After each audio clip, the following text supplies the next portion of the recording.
asalaamaaleykum ñu ngi leen di nuyu baax di leen ziare di leen dalal ci seen bii di Tacko High Tech ñu leen di wax rek ngeen gën di abonné di partage vidéo yi te di ko seen bu ko defee tey di leen a indil benn astuce bu jëm ci WhatsApp mooy naka ngay def ba kenn du la mën a dugal ci groupe moo xam ñi am sa contact wala ñi amul sa contact ndax yenn saa yi dangay jekk saa ñu dugal ci groupe te groupe bi du la neex wala ki la dugal ci groupe bi tàgguwu la. Pour éviter loolu dangay ñëw ci 3 points yi nii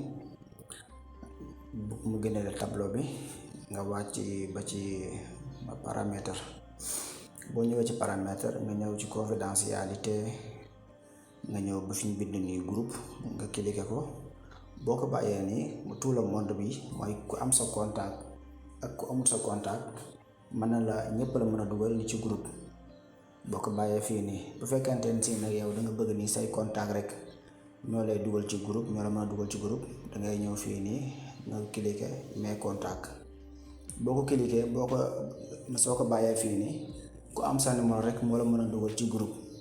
léegi nag pour yow da nga bañ kenn du la mën a dugal ci groupe ku am sa numéro ak ku amul sa numéro dangay ñëw fii nii mes contacts suuf.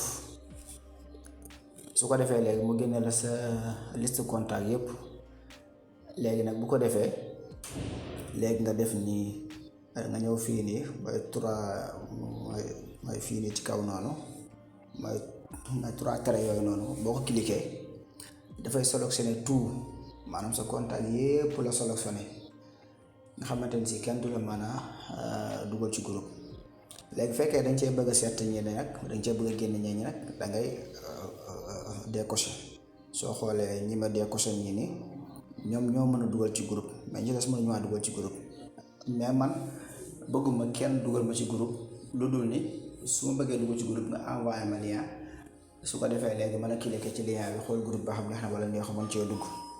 bu ko defee léegi nga def valider boo valider nii mu daal di mise à jour bu ko defee léegi kenn du ma dugal ci groupe. kon mbokk yi loolu la leen indiloon ci seen astuce bi ngeen di partage vidéo te di ko seen ñu ngi leen jox dig daje beneen yoon jaajëf.